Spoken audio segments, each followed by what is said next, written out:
और आई सीधे रुक करते हैं जयपुर का, जहां पर श्री राम कथा का आयोजन किया जा रहा है। जगत गुरु राम भद्राचार्य महाराज वाचन कर रहे हैं श्री राम कथा का आज 7। मेरी बेटी है ही है। जैसे वशिष्ठ जी शांता जी को दुलारते थे, उसी प्रकार मैं इनको दुलार करता हूं, दिया कुमारी जी को। तो मैं 5 मिनट का कतिपय क्षण दे रहा हूं इनको। 2 वाक्य आप इनसे सुने, फिर मेरी कथा होगी, चकाचक आनंद करेंगे।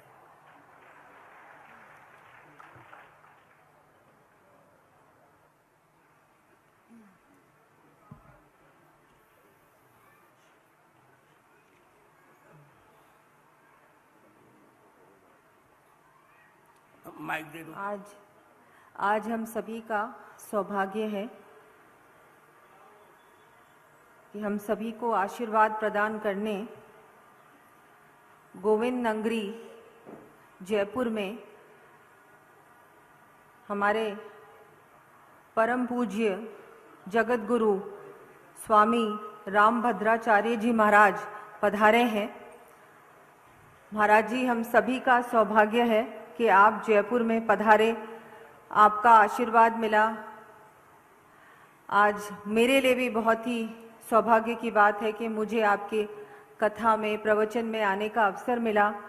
आपका आशीर्वाद हम सभी पर ऐसे ही बना रहे महाराज जी। और आप 2003 में शायद महाराज जी यहाँ पिछली बार महाराज जी का पधारना हुआ था, उसके बाद अब जाके हमको ये सौभाग्य प्राप्त हुआ है।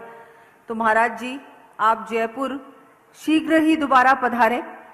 ऐसा कुछ अवसर हम सभी प्रयास करेंगे कि हम सभी एक साथ मिलकर ऐसा क्या कर सकते हैं जिससे कि महाराज जी शीघ्र ही जयपुर फिर से पधारें और आपका आशीर्वाद हमको मिले।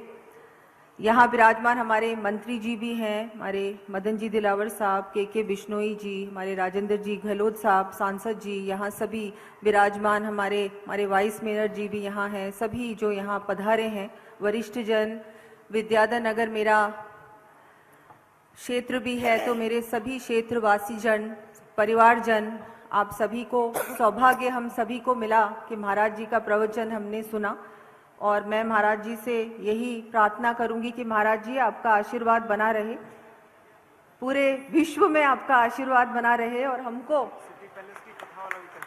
और हाँ, अभी मुझे एक आपसे निवेदन भी करना है आपसे कि महाराज जी आप सिटी पैलेस में भी अगर आपका कथा का आयोजन हो, आपका प्रवचन मिले, हमको आशीर्वाद मिले, तो बहुत बड़ी बात होगी हम सभी के लिए। महाराज जी, आपने गुरुकुल की भी बात रखी, तो उसके लिए भी पूर्ण रूप से प्रयास रहेगा कि जल्द से जल्द ये भी कार्य संपन्न हो। उसके लिए भी मैं पूरी तरह से प्रयास करूंगी। महाराज जी, आपने मुझे बोलने का अवसर दिया, मैं उसके लिए महाराज जी आपका बहुत बहुत आभार भी व्यक्त करती हूँ। और एक बार फिर, और बिल्कुल अभी राजस्थान में राम राज्य स्थापित हो, उसकी भी वैसे तो हो ही गया है, भारतीय जनता पार्टी है, तो मुझे लगता है इससे बड़ी बात क्या हो सकती है। लेकिन आगे भी हम क्या ऐसा कर सकते हैं जिससे कि बहुत अच्छा यहाँ कार्य हो। महाराज जी, बहुत बहुत आपका आभार महाराज जी। और बस आपका आशीर्वाद और मार्गदर्शन हम सभी को मिलता रहे महाराज। जय श्री राम। जय श्री राम। जय श्री राम। अब कथा की ओर चलते हैं।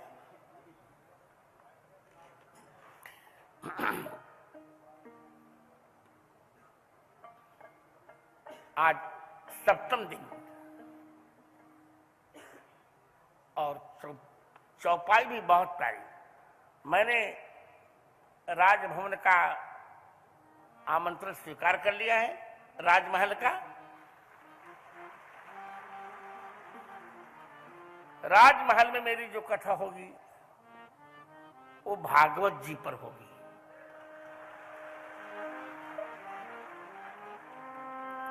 अब जब ये मेरी बेटी है तो हमारे उत्तराधिकारी की बहन है। अब ये बहन भाई मिल करके वो समय तय कर लेंगे कि कब हम भागवत के लिए फिर आएंगे, और तब तक गुरुकुल के लिए भूमिखंड मुझको ये निश्चित करवा ही देंगी। इनके बेटे, और मैं कहीं यहां जयपुर में किसी से भूमिखंड खरीदूंगा नहीं। ये सब तो आप करेंगे, पर गलता गादी का भी जरा राजनीतिक प्रयास कर लिया जाए। ये मैं भीख मांग रहा हूं सभी मंत्रियों से, राजस्थान सरकार से मैं भीख मांग रहा हूं। गलता गादी का अब अत्याचार मुझसे सहा नहीं जा रहा है। आप आदेश करिए उड़ी सरकार। मैंने आदेश कर दिया, जल्दी से जल्दी भजनलाल सरकार मंत्रिमंडल में निर्णय ले, कैबिनेट में, और एक ट्रस्ट बनाए, सार्वजनिक ट्रस्ट, उसमें किसी महंतों को गलता गादी न दी जाए। सार्वजनिक ट्रस्ट बनाए और उस ट्रस्ट का अध्यक्ष रामानंद संप्रदाय का निर्विवाद जगत गुरु जो हो वही रहे, और हम जयपुर के संतों के ही संरक्षण में पुजारी नियुक्त करके गलता गादी को समझना बहुत आवश्यक है। थोड़ी मैं गलता गादी की चर्चा कर दूं, फिर कथा कहूंगा। पयहारी जी महाराज बहुत अच्छे सिद्ध संत थे। इसी गलता गादी पर वो तपस्या कर रहे थे। उसी समय एक कनफटा योगी आ गया, उनको सताने लगा। पहले तो उन्होंने कुछ नहीं कहा, अंत में क्रोध आया का जा तू गधा हो जा, और सही से वो गधा हो गया। अब बताओ, उसके शिष्य ढूंढने आए कि गुरु बाबा कहां चले गए। तो पयहारी जी का देखो वहां घास चल रहा है। अंत में महाराज ने आकर के प्रार्थना की कि महाराज क्षमा किया जाए, ऐसी गलती अब नहीं होगी। तो उसका कल्याण हुआ। पयहारी जी महाराज के यहां सिंह आया भूखा, तो उन्होंने अपनी जान की मांस काट कर दे दी दिया कुमारी जी। सोचिए बात, वही गलता गादी है। रामानंद संप्रदाय का सबसे पहला साधु सेवा केंद्र इसी गलता गादी में रहकर नाभाजी ने भक्तमाल लिखी। ये रामानुज जी इस पर कैसे कब्जा जमा बैठे हैं,